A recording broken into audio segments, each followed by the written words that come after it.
Hello and welcome to the most scuffed episode of Cinema Effects so far, episode 102.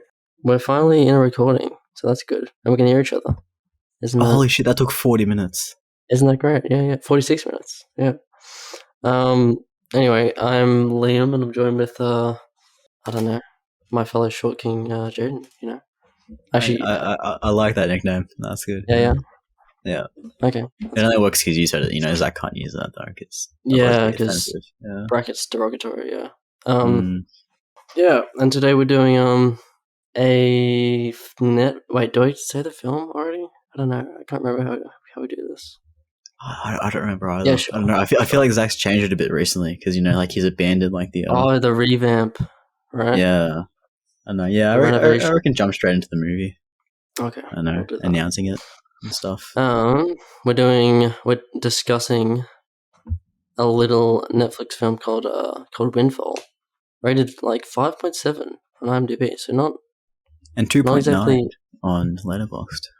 2.9, yeah, not exactly acclaimed, but this little thing is a COVID movie, I guess. It was shot in one location under COVID conditions, and there's only 4 people in it, and it's about this guy, Jason Segel, who basically robs this rich guy, but then the rich guy and his wife come home, and the rich guy's Jesse Plemons, and etc. And she's Lilly Collins, and yeah. What do you think of the film, Jayden?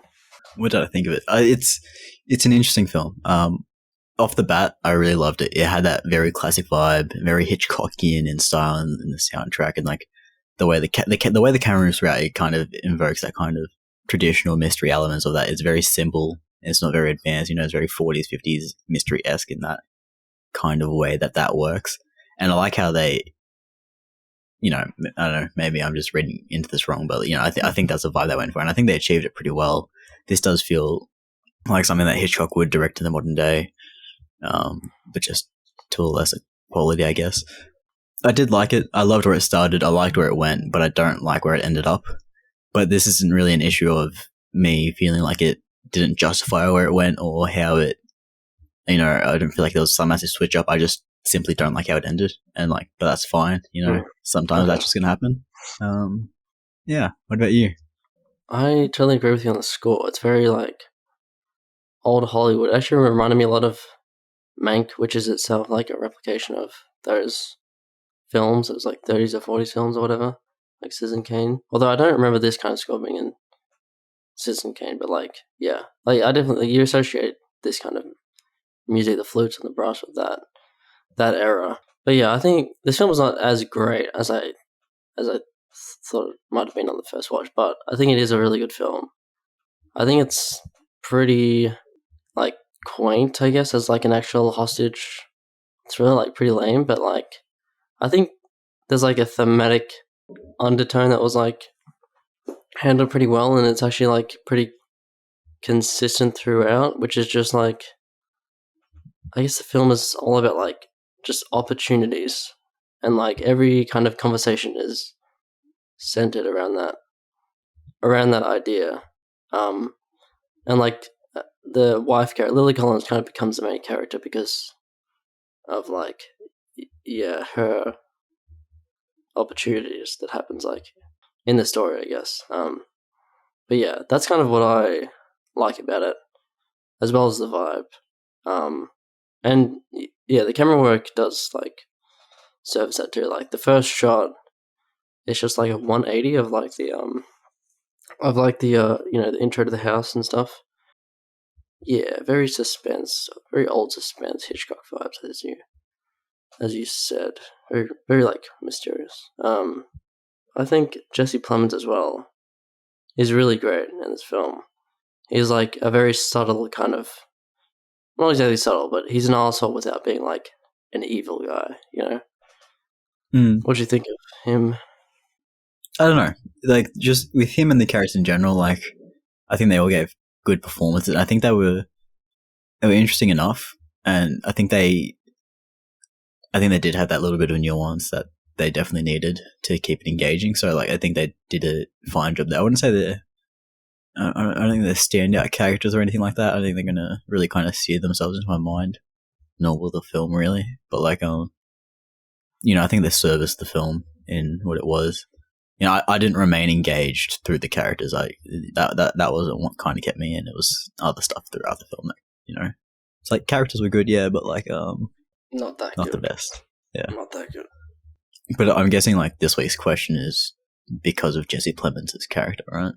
Yeah, I guess so. Yeah, it is. Yeah, I just think he's really great in the film because he's always like he's always confident, even though he's in a hostage situation. Like you can tell, like his money gives him that confidence, and he's kind of like trying to control everything, even though like it's very weird how like usually in this situation people would be scared, but because of like the hostages, like because they're massive wealth, that doesn't really appear until later, until like you see Jason's character, which is he's just called Nobody, I think, in the cast. I believe like none of the characters have an actual name, right? I think it's just I think it's Nobody. The guy is Jesse Plemons or the CEO or some shit like that. Lilly and then Collins like is just the wife, and then the gardener. Yeah. Yeah, that's cool. That's cool. Yeah. Oh yeah, but like only until you see him consider having to kill them, like seriously later, because the gardener was killed. Pretty funnily, pretty like accidentally. Is when they actually care, I guess. But like, yeah, throughout the film, they're pretty like, Jesse Plemons' character, the rich guy, is pretty just, resistant to him and like openly judgmental of him and just not caring, I guess, which is very very strange. But I think like it makes sense, because of just how powerful he is, I guess, rich he is. I kind of like. I think that might be like the reason for that dynamic that they have. But like early in the film, I just thought they had that kind of going because that's the tone that they wanted to establish. This, I thought it was going to be like I was expecting the film to be a lot more like a dark comedy than what it was. It wasn't really. It didn't feel like that at all. It just felt like a suspense mystery type thing. But I was expecting something more along the lines of going back to Hitchcock. I forgot the name of the film now.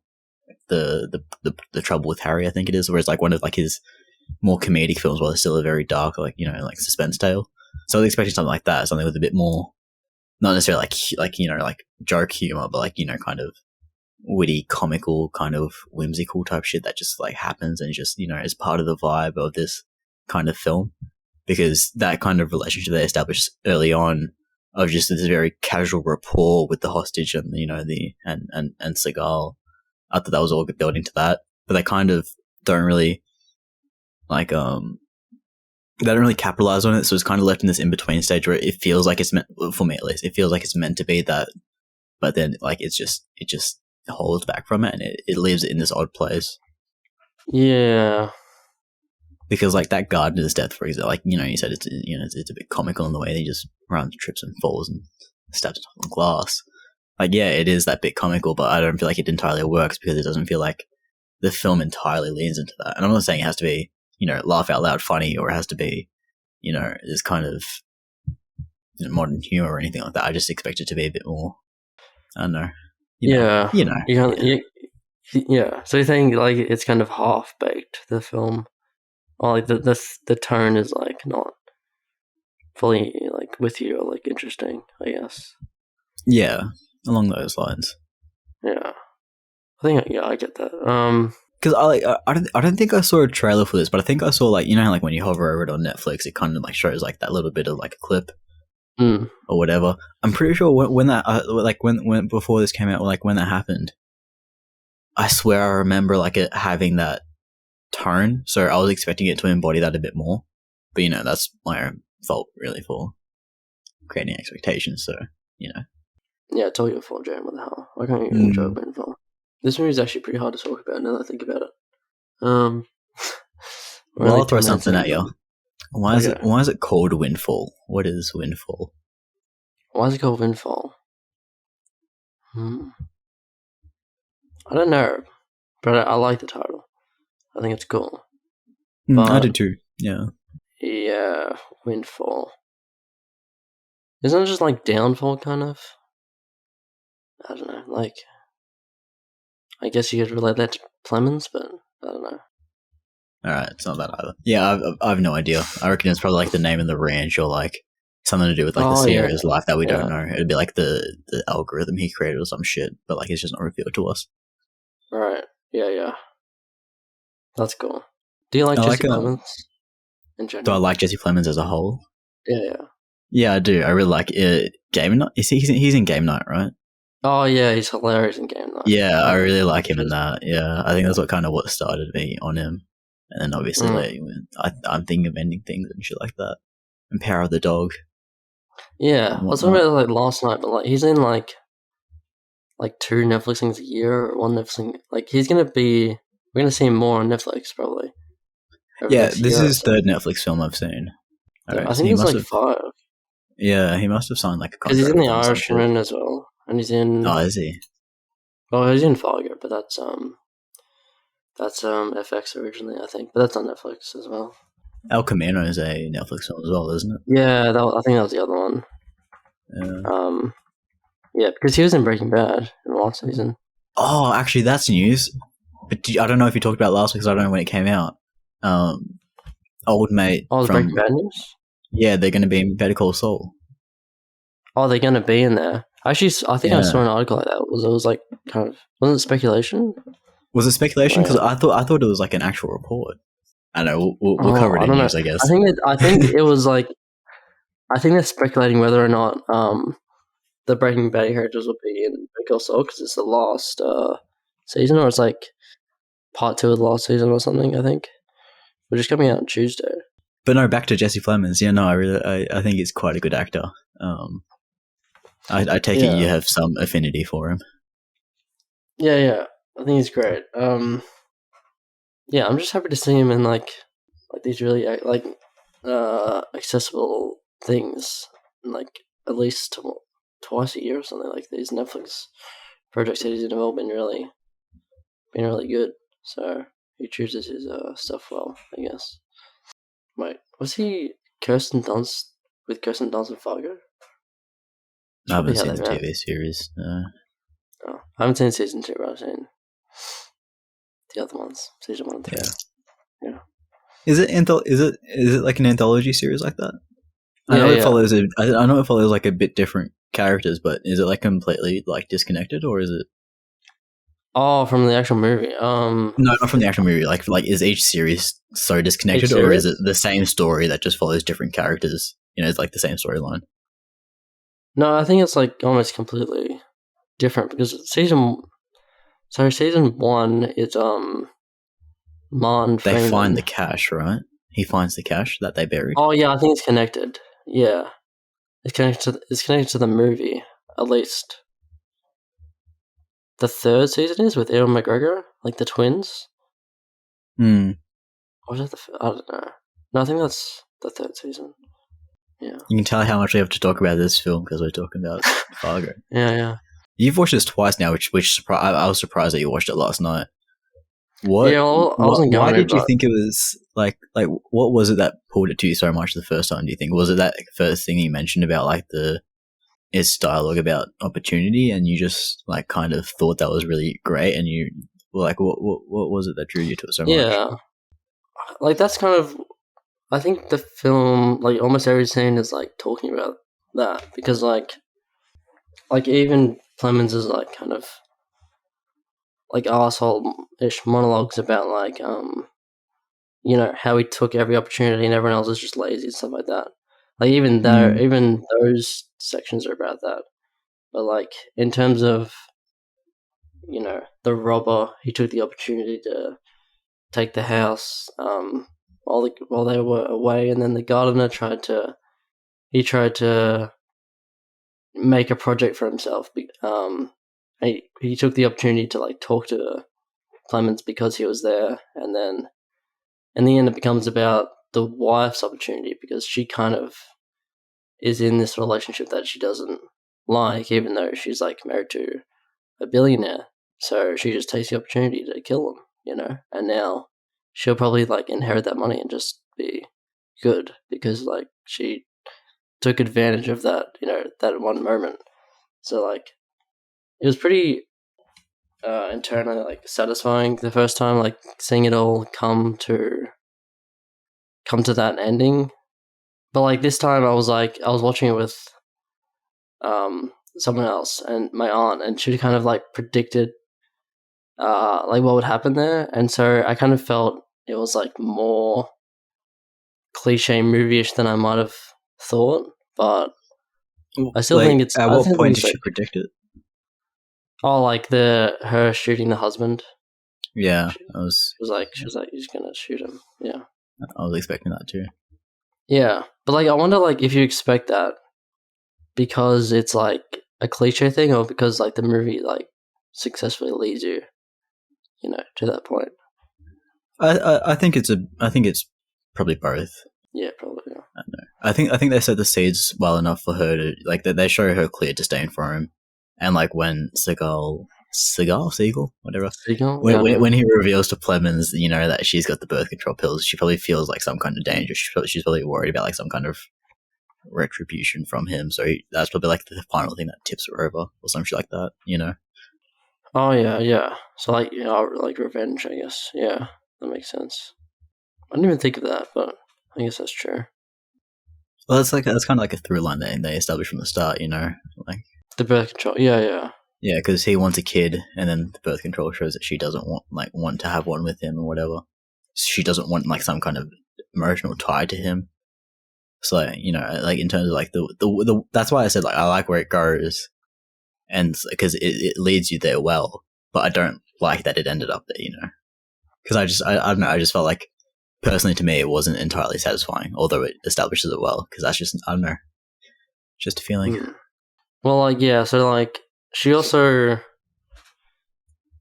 like, oh, so you'll take time off like your work once you have a kid there, and she was like kind of resistant to that. So that feels like another reason why she doesn't want to have a kid. Like, she doesn't want to just, you know, become the caretaker or whatever under his like control. She kind of wants to do a bit of her own thing, I guess. But yeah, well, that's also reflected through like the tattoo because she was talking about how she likes the tattoo and whatever. But he forced her to Yeah, get. yeah. He didn't force her to take it off, but like he kind of belittled her to the point where she got it, removed. Yeah.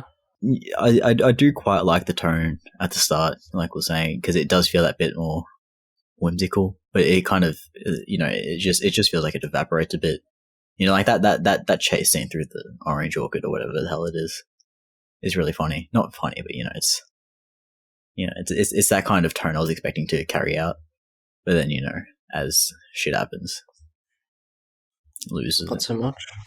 Yeah. Who do you think Seagal's character was? Who do I think he was? Yeah. Like, do you think he was just some random nobody that got scorned by him? Do you buy into his story at the end that he wanted to experience what he was like or some shit? Who do you think it was? I think like if he was some way like hurt by Plemons in some way, like he would have said that at the end when he kind of like comes out with everything. You know what I mean?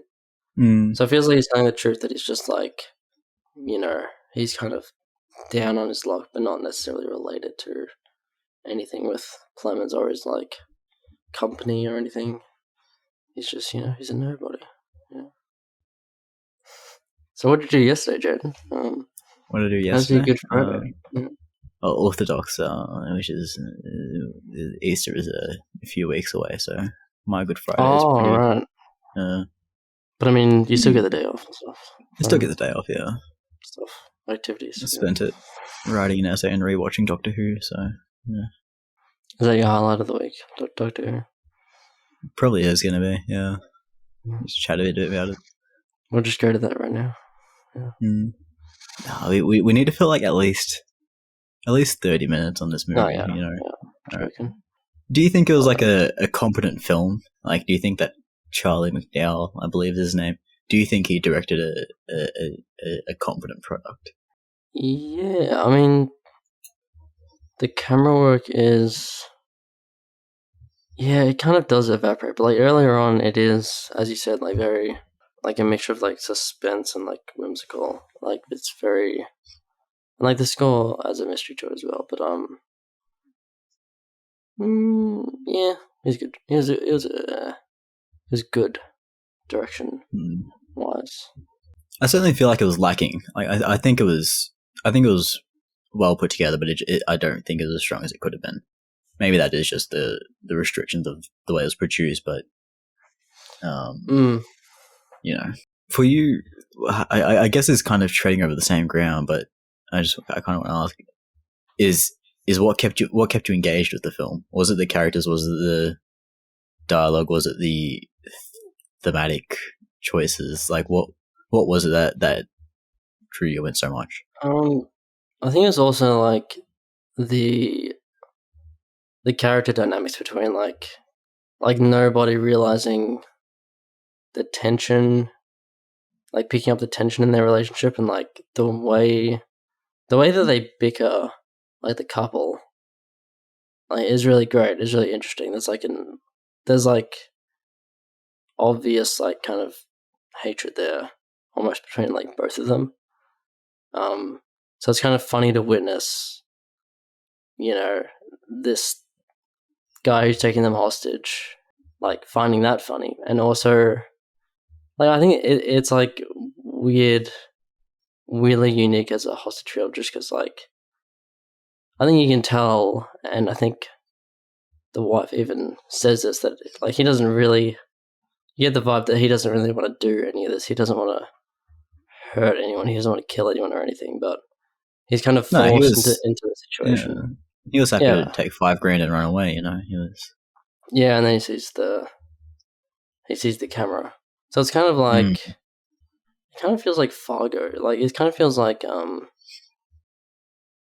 very like circumstant, like random. Yeah, it feels like he did this one wrong thing, which was come to the place and try to rob some money, but then he just keeps getting looped into it, like further and further until finally he actually like invests himself when he sits down at the end with Plemons and like rants at him, and then that's kind of what gets him killed because it allows the wife to hit him in the head.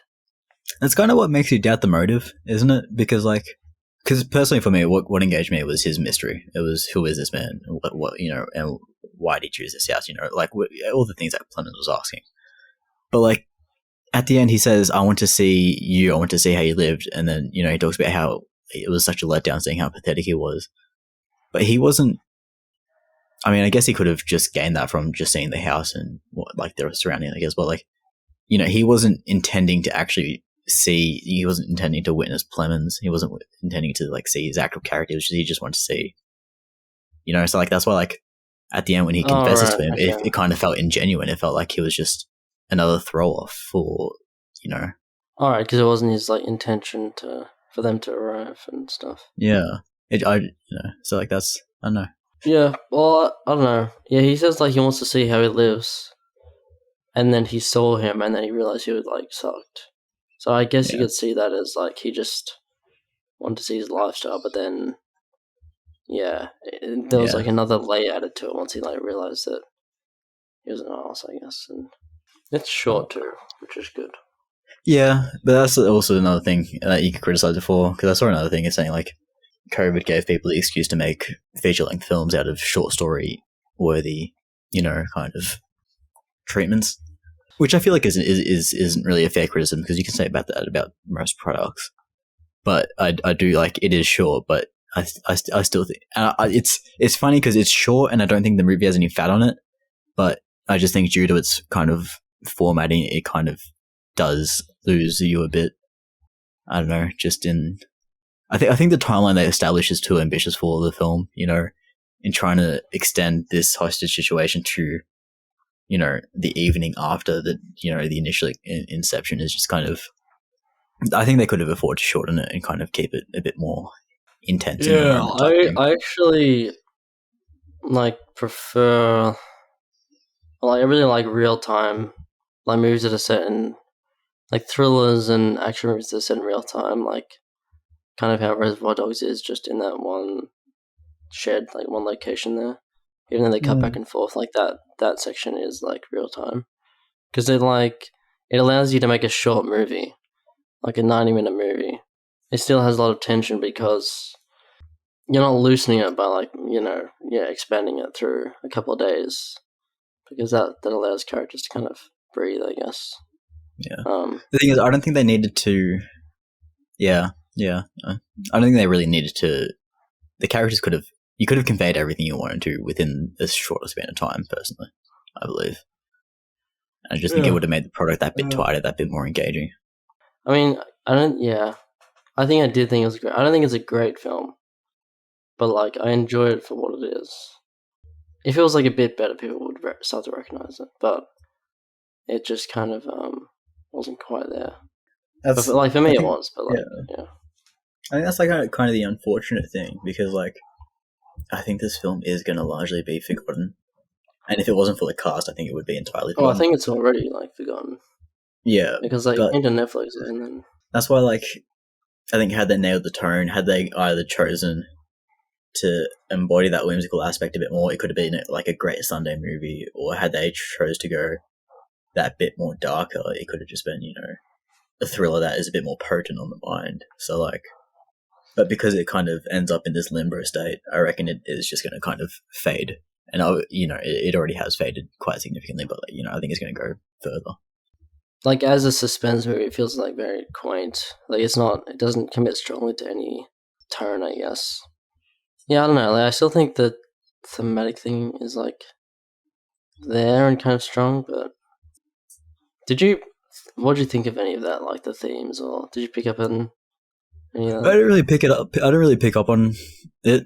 But when you said it, I think it made a lot of sense, and I was like, okay, that's very fair, and it's very. I think it definitely adds to the product, because when you boil it down, you're 100% right.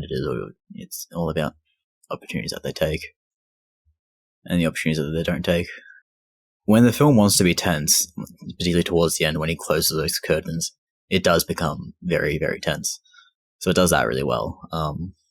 Yeah, I think like when the gardener, like when Plemons like writes down the like call 911 on the gardener, and he kind of looks over.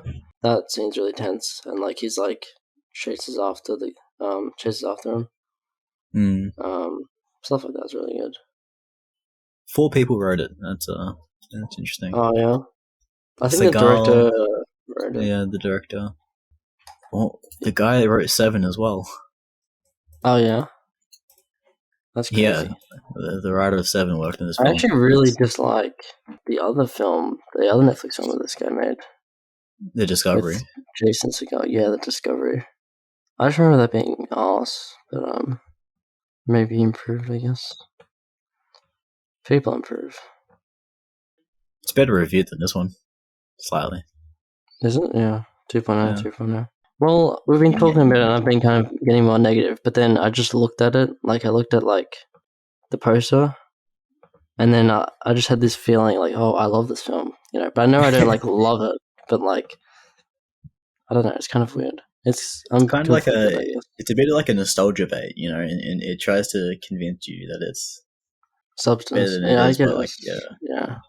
I don't know. I feel like I've spoken about it kind of neutrally and maybe even negative, but like I should probably say that I do like this film, perhaps not as much as you, but like my perception of it is positive.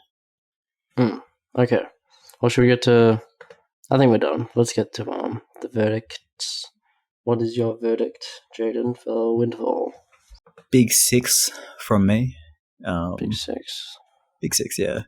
I think because it's a movie that plays to a lot of things that I like, but once again, like it just doesn't fully commit to them, fully expand, fully develop, and perhaps it even does, but like it's like I said, I just love where it starts, likes where it goes, don't like where it ends. So like it's just it lands at that 6. Okay, cool. I probably shouldn't. I don't know if this is a film to rewatch, but I'll give it a 7. Like, I kind of agree with like all the criticisms for it. I think it's a little like this could easily just be like a dull 4 in my mind, but there's just something about it that I can't. Like, I cannot like shake. I just like something about it that I can't get rid of. So I'll give it a 7. Hopefully one day it'll leave my mind, but not I reckon give it a few years and it might be looked upon a bit more positively. I don't think it's going to become like a cult classic or anything like that, but I think it might be. I reckon give it time and it might be perceived a bit better. Yeah, maybe.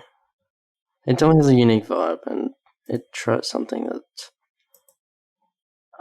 tries something I haven't really seen. I guess I think it takes a shot at something interesting. Yeah, I don't know. Enough about Windfall. This movie's too hard to discuss, man.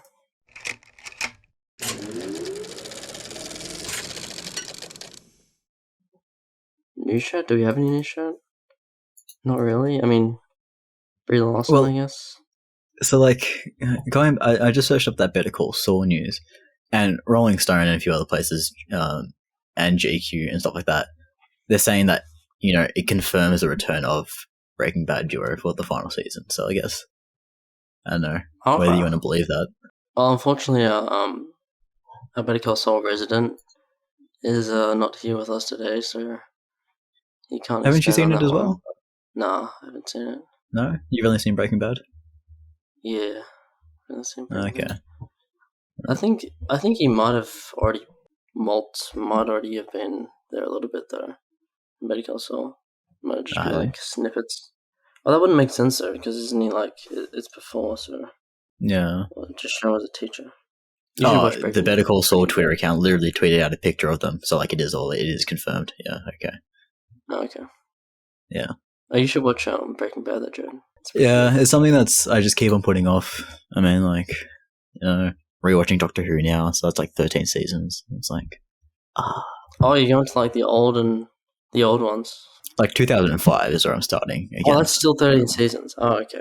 Yeah. God, yeah, I'm not watching classic Who. That's just a bore. Yeah, I've seen like a few arcs from a few doctors, and like it's just people running around in fields, man. Oh yeah. Not that much changes really, because What does like the fandom think? Like, do people admire the old ones, or is it like a minority amongst like people my age? No, not really. Okay. But like the people that grew up with classic Who, they definitely still hold on to it and still like it quite a lot. But I think it's definitely it's a product of its time. Really, it's a lot hard. Like if you look at it in terms of like pure quality of television, classic Doctor Who is just not there. Yeah, it does look very dull. Like just the sweaters, bro. It looks so just boring uncle kind of thing. Yeah. Was there any other news? I swear we there was another story that you brought up. The Brie Larson thing, the Fast 10. Oh yeah, true. There's that. Brie Larson is going to appear in Fast and Furious 10, which Vin Diesel announced on his Instagram.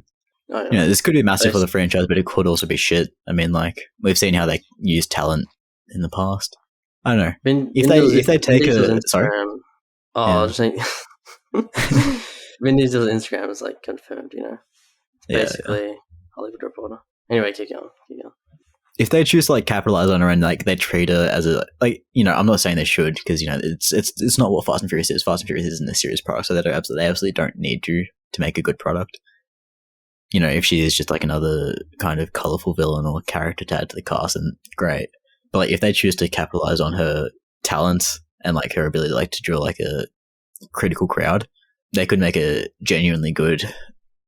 Not genuinely, like that's discrediting the previous ones, but they could do what Mission Impossible Fallout did for Mission Impossible in creating this like proper great action film. Okay. Yeah, so that's exciting news, I guess. Yeah. For me, I guess that'll remain to be seen. People that have seen the other 10 Fast and Furious films.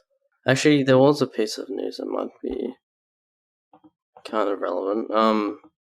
So Secrets of Dumbledore has the lowest box office of the Fantastic Beasts movies, which might not be surprising, I guess, but also I don't think Morbius... Did Morbius get a lot of attention? Because I know, like, we didn't, or none of our friends, like, I don't think, wanted to see these two films, which is pretty... It's not crazy, but, like, it's kind of strange, that they're these big films that haven't been paid much attention to, it seems like. I have zero interest in watching Morbius in the theaters. Yeah, same. I reckon in saying this, Spooky's probably gonna message the chat and be like, "Yeah, we're gonna do it now." Let's hope not. I think it's past that. Yeah. I'll watch it when it comes to a streaming service. But I'm not gonna watch it in theaters. Secrets of Dumbledore, on the other hand, I do want to watch. I rewatched Fantastic Beasts earlier this week, and I'll rewatch the second one soon. Again, I do want to watch Secrets of Dumbledore because I love Harry Potter, and any time spent in the Harry Potter world is time well spent. Even though they're shit products, but yeah. What do you? Have you seen both Fantastic Beasts films? Yeah, I think. Yeah, I have. I don't know. They're okay. Yeah. You see, I think the first one's a solid enough product. Yeah. Definitely Isn't watchable. Colin Farrell? He's in that, isn't he? Yeah, he's really good. I just remember the second one, just when watching it, I just thought it was like an incoherent piece of shit. It just lost me everywhere it went. So I'm keen to rewatch that and see how much of that was just me not paying attention, if it was actually just a crap product, but we'll see. And then I'll message the chat saying we should all go watch Secrets of Dumbledore. Oh yeah, pull us in. Mm-hmm. Yeah. Yeah, I might be interested in seeing that. I don't know. I'm not a huge fan of the series, but we'll see. I do like Harry Potter or Fantastic Beasts? Oh, Fantastic Beasts, I mean. But like, okay. I do like that. Have I passed the test, Jayden? I do like that. What's his name? Is gonna play Grindelwald now. Mads Mikkelsen. Mads Mikkelsen. Yeah, that's pretty cool. The second one isn't great. Yeah. No, I think it was just strange because I think Zach actually disagrees. I think Zach thinks the second one's better than the first one, which is just fucking nuts. But I'm not going to speak for him in case I'm putting words in his mouth. But I think that's what he thinks. Yeah, that's really what he thinks. What the hell, Zach? Yeah. And Sophia. I forgot to read the comments of the YouTube because Zach actually did put in a little review for Windfall. So I guess we should touch that now before we move on any further. Yeah. I've got it here if you want me to read it. Yeah. So Kaz wrote a review. I kind of liked Windfall. It wasn't consistently engaging due to it having shot during COVID vibes in quotation marks to me. Mostly slow and small scale, but the performances were solid. Jesse Plemons especially, and it was a surprising watch. The premise was sort of goofy, and I certainly did not expect Lilly Collins to walk away literally as the character with the main arc capitalized. 6 out of 10.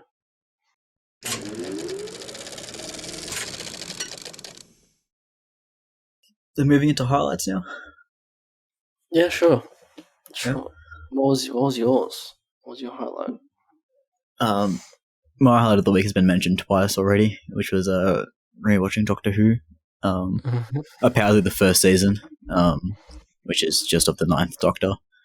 Blasted. I don't know why I really started. I think I was gonna just go back and watch some of like my favorite episodes of the New Who, but I was like, nah, fuck it, we'll just commit to the full thing, and it was a great decision. I forgot how I think in this early era of the New Who, especially, I think it persists throughout most of the reboot, but I think especially in this in the early days, there's quite a lot of like really good, like genuinely good and poignant like dialogue and conversations and kind of things held throughout, and they sprinkle it through really well.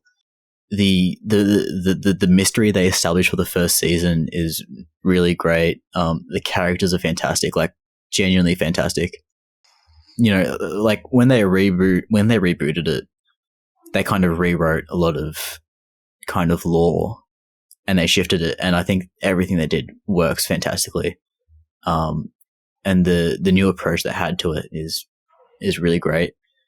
It's really strange because like I feel like someone that doesn't like Doctor Who really won't like, you can't force someone to watch Doctor Who and say, look how good this is, because like I just don't think they'd appreciate it. You either like it or you don't, because like if I was to show this to you or Zach, I don't think you'd appreciate it, but like it's to me, yeah, like you've seen a few episodes, right? You've seen like a few arcs here and there. Well, I used to be used to be my favorite show. I did it? Oh, perfect. Yeah, well, then, yeah. well, Matt Smith and the one previous to him, I guess, are the David Tennant. ones that David Tennant. Yeah, like I watched all Yeah. their episodes. Yeah. Ah, okay, perfect. All right, so I guess in Zach's case, I can't force him to sit through the first season and say, look how good this is, because I just don't think the charm will be there for him, and he won't, get it. Okay. But like there are just some genuinely like brilliant moments. Like some of my favorite moments of TV come from this show, and not just in like a kind of campy fun way, in like a genuinely like great product type way. Yeah. The whole, like from the crack in the wall, from that thing to like the paradox with the astronaut and stuff. Yeah. That's like my favorite run. That's like the thing that I was really into back in the So that's day. the first episode of season 5 to the second episode of season 6. Yeah, maybe just season 5 then. But yeah, like those two doctors specifically. Actually, you reminded me. Like I'm really pissed now because I used to have like a Dalek. Used to have like a pop figure Dalek, but like not a pop figure, but like a proper like thing, like probably like a plastic one. And I don't know where that is. Yeah, I'm pretty pissed. What Yeah, that's cool. What's your highlight of the week? My highlight? Oh, I also watched all of Doctor Who. Oh, did you? That's nutty. Yeah. It's coincidental. No, but like, is it on SBS or It's on Stan. Stan? Oh, okay, that's awesome. I might actually rewatch it. But yeah, my highlight was Red Rocket. Yeah, I finished my assignment at 11:58. Due at 11:59. Last 2 hours just full focus. Just not even like spastic like crazy like frantic focus. Just normal focus, like looking at the screen for 2 hours, just typing. Yeah, like just complete serenity, like complete, just zoomed in. But yeah, I finished that, and then like I was like, oh, let's watch Red Rocket. So I watched Red Rocket. Like I rented it. It was very great. It's really so he's by Sean Baker. Who's really great. It's about this male porn star who comes back to his roots, Texan roots. Comes back to his hometown, Texas. It's this really kind of like empty kind of place, this desolate place.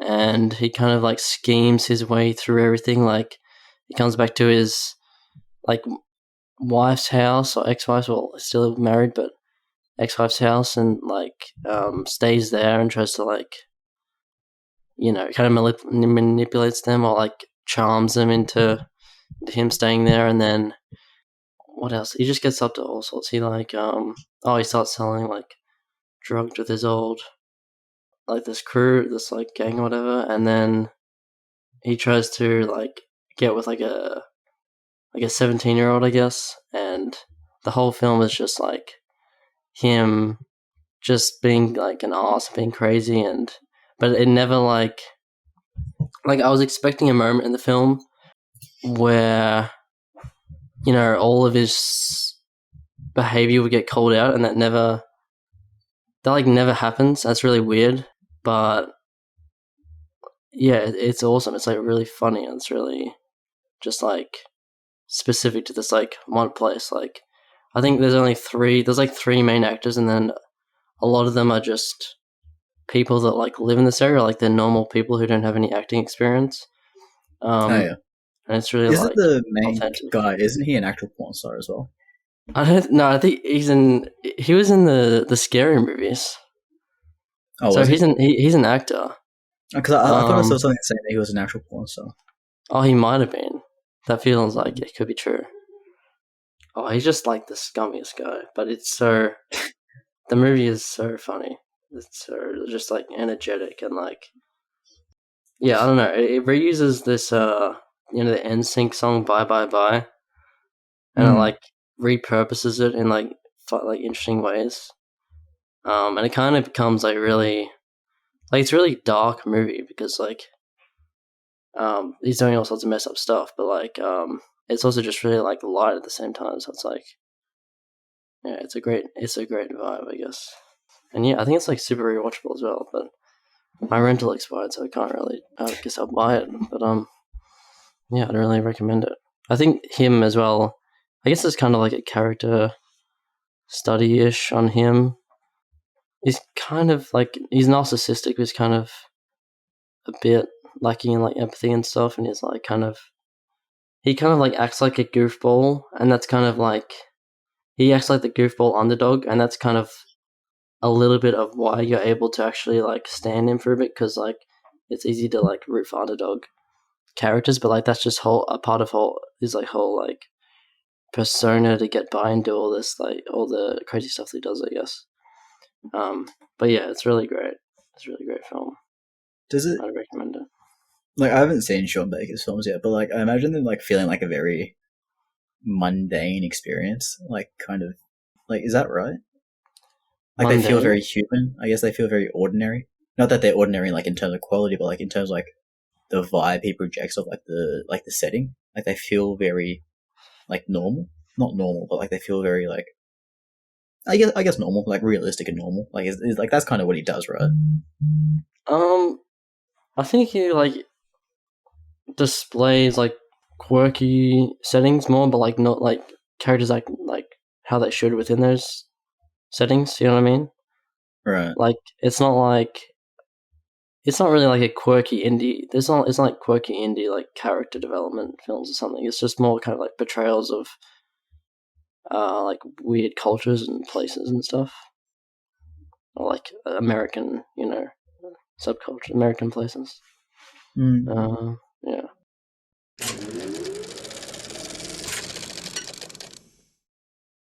What is next? We hand the show over to the audience.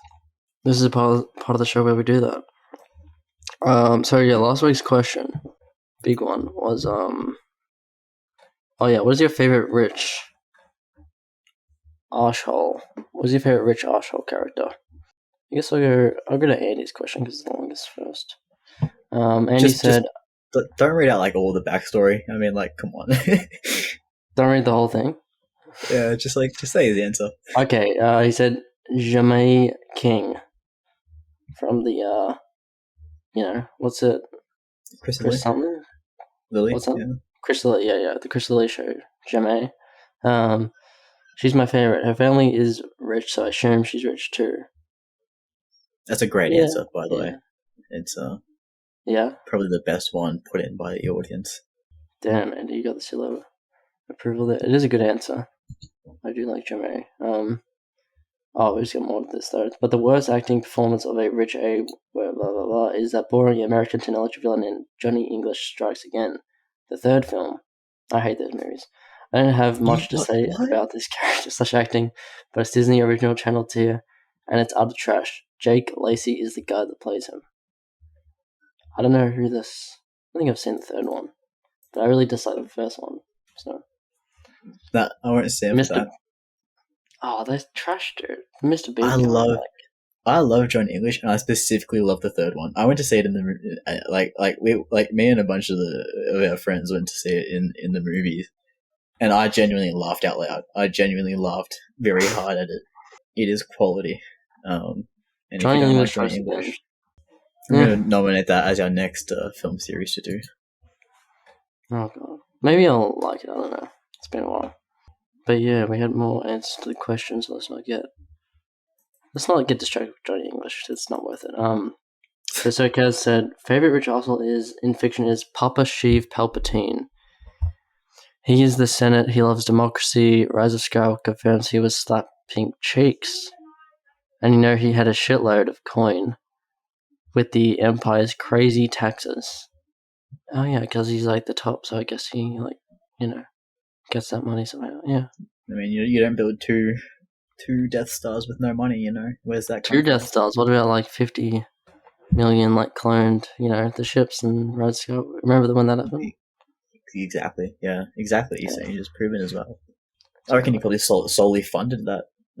He's just that rich. I guess he'd be like the richest guy out there. All that authoritarianism. Luke question. I can't remember the name, but there was some rich guy in Home Alone 2 who had a quick cameo. So glad that guy's not real. Imagine if he was president one day. That'll be crazy. Actually in in Red Rocket. Red Rocket is set in 2016, and they have Trump in the background, like giving like election speeches and stuff. It's like an interesting detail. But yeah, I don't know who that is, but that's crazy. Oh yeah. Also, there was some discussion about ice cream. Nice ice cream, he said. Luke said. Cinema Effect asked, "What's your favorite spooky?" We all asked him that. And then Luke said, "Cooking crew for sure. Not sure what Liam's I on actually never about." signed off on that comment, so don't associate it with me. Oh, but it says Cinema Effect, Jayden. Yeah, I don't know what's happening there. We're being overthrown. Okay. I guess Zach is, yeah. Zach said, "What's your favorite spooky?" Cooking cream. Oh, I like inserted this in the middle. Luke said he's definitely a smart Hulk guy. To Zach. But back to the discussion. Andy said, "I'm also not sure what Liam is on about with vanilla Coke! ! It's a refreshing, enlightening drink." Enlightening. That is quite exaggerated. Quite a big word. Makes Drink you feel like you're in a to your other 1770s Paris. I know, right? Imagine that. Just trash, like vanilla Coke, like in one of those classical European, time periods. What do you think of? What's your take, Jayden? Do you like vanilla Coke? I don't really want to engage in this discussion. I don't know. I do. There's only one answer. I do like vanilla Coke. I'm sorry. What the hell, bro? Yeah. What is good about vanilla Coke? It's bad. All right, I'll give you this. Nothing compares to the first time you tried. The first time I tried it was the best time. Since then, not as good. But Vanilla and Coke don't mix. If you have ice cream, Coke tastes worse. If you have marshmallows, Coke tastes worse. Have you never had like a spider or like a? Actually, I don't know what they're actually called. But we used to call them spider, where it's just like yeah, ice cream, and then you pour like they're fundamentally flawed. Spiders. Fundamentally flawed. Yeah, because what is that fundamental flaw? Soft food, like creamy food and Coke, don't mix. They just don't. But it just works, and look at how Macca's have capitalized on it in their like the frozen drink and then the ice cream on top. Like it's become an Australian delicacy, man. The harder the food, the better Coke goes with it. That's just facts. That's just you're gonna eat fucking rocks and Coke. Yeah. I like crackers. Yeah. Anyway, crackers and Coke. I get fucking. Not crackers. I mean, crackers don't usually have flavor. Chips, I guess. That's what I meant. But where we at? Our answers, I believe. Our answers, yeah. What's your favorite rich villain? Arsehole guy. Well, I will go into rich arsehole rather than rich villain. Kind of got two. My first one is Jay Gatsby from The Great Gatsby. And whether he is an arsehole is probably debatable, and that's why I have two, because he's definitely a questionable guy, and his motives of trying to get Daisy back and just his kind of a vibe in general is a bit dodgy. But drug dealer. That's how he makes his money. What? Is it? Yeah, Great Gatsby. Wait, how do you think he makes his fortune? Just out of curiosity. Probably alcohol. No, because it's prohibition. I think he's in the drugs industry. I think that's how it is. Is he? All right. Well, I'm 80% sure. That severely affects my perception of Jay Gatsby. He is no longer my favorite rich person. No. That's why I have the backup of Charles Foster Kane from Citizen Kane. And I think he definitely qualifies as an arsehole. So. Oh wait, no, you're right. He's bootlegging alcohol. You might be right about that. Yeah, get fucked. Yeah. don't try and slander Gatsby in my presence. That's prohibition. That's so weird that happened. Yeah, I know. I kind of imagine banning alcohol. I mean, I guess it's kind of fair. Not fair, but you can understand the reasoning. But, but it didn't work, right? Because there was all these schemes to get it in. So it was it just increased crime, didn't it? Well, yeah, and that's kind of the modern argument as well. With New Zealand banning cigarettes sales to under 25s or whatever. It just opens up a massive new alley for off-market trades. Oh yeah, just cigarettes are just gonna get yeah. Was that banned for under 25s? I think it's whatever the youngest generation is. They banned it to I can't remember what the age cutoff was, but like this generation can no longer buy. Like I'm pretty sure we wouldn't be able to buy cigarettes in New Zealand. But then like if you're Okay. older, you are, and I think like that's the effort to make it like by the time we're 70, no one's going to be buying cigarettes kind of thing is like the intent. But like I said, that should open up a whole new avenue of organized crime. People say things seem to work. Policies seem to work in New Zealand, though. You know, like they go by pretty quick. Like there was like the whole gun thing that like just didn't like introduce, and then it was like pretty, widespread, pretty successful. And then they've been pretty good with COVID and stuff. Like, they seem pretty on top of things. Yeah, but guns and cigarettes are two very different things, Yeah, true. But like they seem like they know what they're doing. New Zealand. Yeah.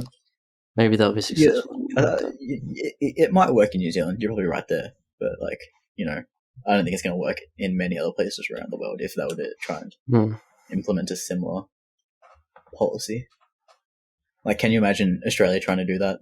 Like, there's no fucking chance. No, it won't work. Anyway. What's your favourite rich asshole? Yeah, my favourite rich guy is, or girl. But my favourite rich asshole is, Nathan in Ex Machina. I think he's awesome. I think he's great. I just remember his, like, dance, Oscar Isaac. That's Oscar Isaac. That's crazy. But yeah, he's like my favourite part of that movie, I guess, of Ex Machina. Yeah, I guess it's just wrapping up, what's happening next week, Alright, so next week, we get a poll winner. Unfortunately, Zach's reign of terror has continued. Isle of Dogs is what we're doing. Isle of Dogs, Wes Anderson. The Wes Anderson movie. Very, very different. It was Tarantino. Yeah. Has Tarantino done an animated movie? I don't think so. Is there an animated segment of Kill Bill? Oh, there like a prequel type thing? Oh, there is, I think. Yeah. There's animated stuff in Kill Bill, yeah. Yeah. Of like the origin story of like the lady, the samurai Lucy Liu's character. Yeah, Lucy Liu. Lucy Liu. Leo, yeah. Liu. But yeah, we're doing that, and also Isle of Dogs, not Kill Bill. Yeah, not Kill Bill, unfortunately. Isle of Dogs. And the question is, what is your favorite movie that involves dogs? Dog-centric film. Dog-centric, to an acceptable, extent. There can't be like one dog in the background. It's like, that's not a dog movie, bro. Like, Bolt is a fair answer, and it should be everyone's answer. Yeah, let's just make that the mandatory, answer. You can only have one answer. Is that where can you watch Isle of Dogs? Oh, Isle of Dogs? Yeah. Oh, don't say Disney Plus, because I don't have Disney Plus anymore. Oh, is it Disney Plus and Foxtel? Okay. Right. I think I'm going to struggle for Alien 4, because I think that's also just Disney. Oh, that's Foxtel as well. Foxtel saves the day. Because Foxtel is Fox. And yeah. 20th Century Fox. So there's going to be quite a bit of crossover in those products. Yeah, but I feel like there's not always, there's some stuff there isn't there, I think in general it should be. Yeah, but not everything on Disney Plus is on Foxtel, right? No, but all the Fox, the 20th Century Fox catalog that they bought is going to be there. Yeah, that's true. That's it, boys. Yeah. Thank you for listening to the second Jayden and Liam episode, probably our worst one of the two. No, I reckon it was probably better than Midnight in Paris. You reckon? Wasn't that a good episode? Was it? I don't know. This one was more chill. Yeah, I don't know. I feel like it flowed a bit easier. I think the discussion was probably of better quality in Midnight in Paris, but I feel like this one's just, We've grown to, deal with each other more of the last year. Holy shit, was Midnight in Paris almost a year exactly ago? Oh, probably. It was probably more than a year at this point. Midnight in Paris. 9 months, alright. I really got my time wrong. Yeah. Pregnancy, okay. Yeah. That's all good. Anyway, alright, well. We carried a baby to term. Yeah. Maybe we'll do this every 9 months. That'd be cool. Just whenever Zach fucks off. Maybe that's what's happening. He's having a baby every night. Okay. Anyway, thanks for listening to 102, and goodbye.